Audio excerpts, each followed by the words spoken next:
What's up, y'all? It's your man, Dad Dude, bringing you guys another video. You know, the Panthers somehow just always find a way to do it to me, man. They just always find a way to, even when my expectations are low, to disappoint me. I thought I had reached a point in the season where I no longer had any kind of expectations for this team and what they could do or how bad they might look. And I was proven wrong on Sunday against the Bengals. I was just proven wrong, especially when it comes to the offense and PJ Walker. Like, after that game against the Falcons, I thought I had reached a point with PJ, even though the Panthers lost that game. But PJ had some moments in that game where he looked amazing. And I thought I had reached a point where, okay, whatever the team does as far as wins and losses doesn't matter. But I can watch these games just from a pure evaluation standpoint with certain players, and especially with PJ, because I thought maybe there was a chance that he could be the long-term answer for the Panthers at quarterback, given that he had made some plays in that Bucs and Falcons game that were just amazing, that there are only a handful amount of quarterbacks in the league who could do that. And I thought, okay, this might be the guy. I wasn't saying for sure he was the guy, but I thought there was a chance.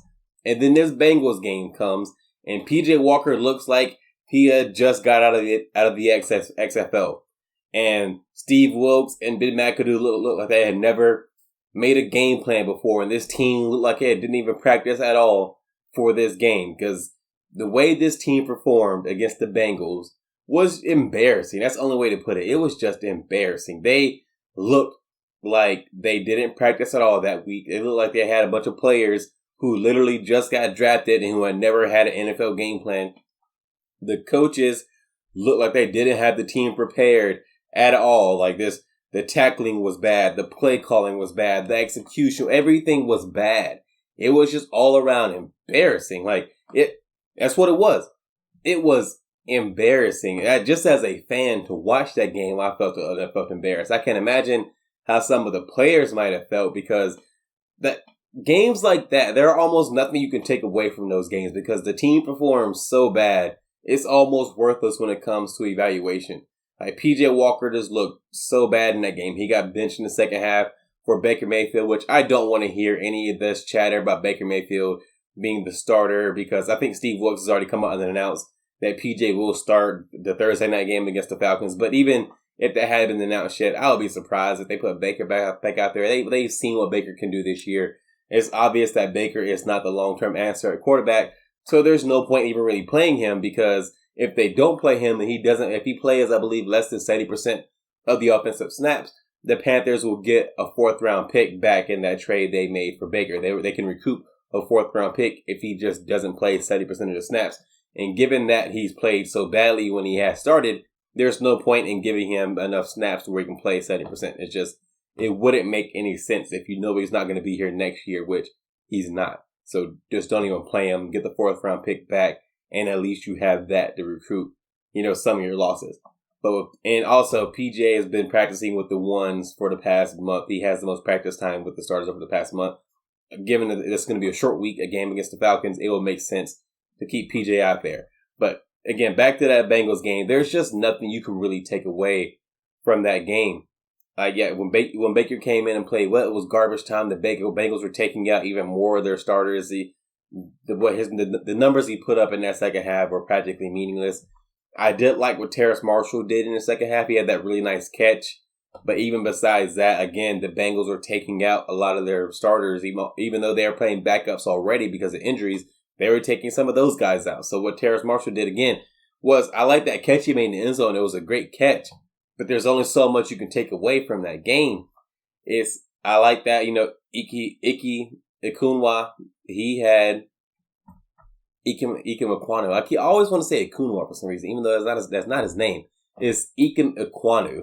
I gotta apologize to that guy. I'm always getting his name wrong, even though it's not that difficult to say Ike Ekwonu. But he graded out pretty well as far as Pro Football Focus grade for the game. I think he had like an 81 or 82 grade for the game as far as pass blocking.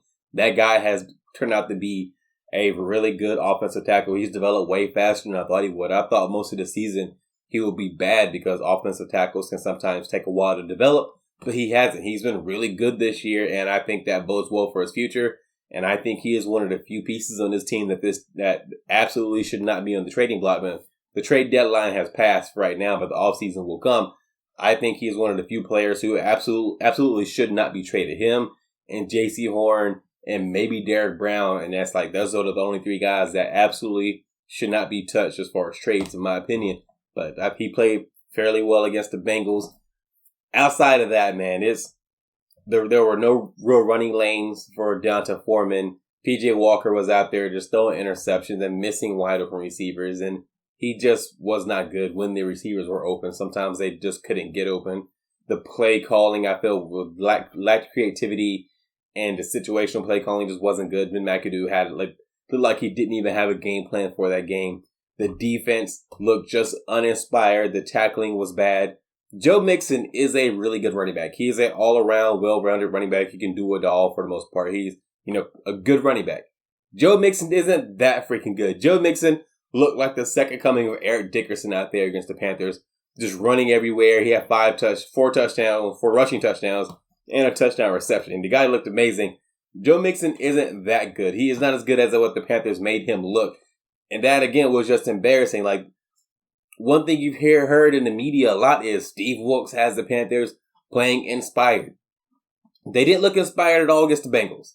And that has to reflect poorly on Steve Wilks. Because if you're going to give him credit when the defense and team plays well and say he has them playing inspired, when they go out there and just lay an absolute egg and look like a team that just didn't want to be there, that also has to reflect on Steve Wilks. That has to come back on him in some shape or form. He had that team out there looking like dog doo-doo. They just looked so bad. I really don't want to have this whole video just be saying that this team, this looked bad and that looked bad and this person played bad and that person played bad, because that will get old for a whole video. But again, there's not a lot of evaluation you can make from a game where a team plays that badly. There's not much you can say, because the game, they played so badly that it's almost an outlier. Like, the Panthers are a bad team, but they are not the team that played against the Bengals. That team looked like a team that shouldn't even be in the NFL. Like, if you just put, the LSU Tigers out there against the Bengals, and you would have got a similar result. The Panthers aren't that bad. So with an outlier game like that, you almost just want to throw the film away, not even look at it, because there's only so much you can take away from it. Really all that game does is get the Panthers one step closer to getting a high draft pick and getting their future franchise quarterback, because they're going to start PJ, and if PJ plays well against the Falcons, I'll imagine he'll keep the starting job, even longer for, deeper into the year, maybe for the rest of the year. But despite that, I just made a video last week asking the question if there's a chance that PJ could be the answer moving forward. And in the video, I say I think there's a small chance. I don't believe in it necessarily, but I think there's a small chance that he could be the answer. After a game like that, it's really hard to come on here and have any kind of conviction or have any kind of faith in P.J. Walker as the Panthers quarterback, because I want to say that a franchise quarterback doesn't put up a game like that, but we see it every year where great quarterbacks just have truly bad games every once in a while. It happens. So I don't want to come on here and be like, P.J. Walker can never be your franchise quarterback because he played so badly against the Bengals. Those games do happen. But man, in the direct aftermath, it really is hard to just have any kind of faith or hope that he can be the guy, even though pragmatically or, objectively, I still believe there's a chance because he still does have the physical tools. I just don't know if the mental aspect of the game is there for PJ. So, if PJ is not the guy, which chances are he's not, but if he's not the guy, losing that game does one positive of getting the Panthers closer to a high pick in the upcoming draft and maybe getting our future franchise quarterback that way. But other than that, there are no other positives to take away from that game against the Bengals. That was just an all-around embarrassing game. It hurt to watch. And hopefully, I'm glad we're on a short week because hopefully the Panthers can play well against the Falcons and we can get the bad taste of this Bengals game out of our mouth. That's all I have for you in this one, guys. If you enjoyed this video, hit that thumbs up. And if you are so inclined, subscribe and leave a comment. I respond to almost everything. And I'll see you guys in the next one.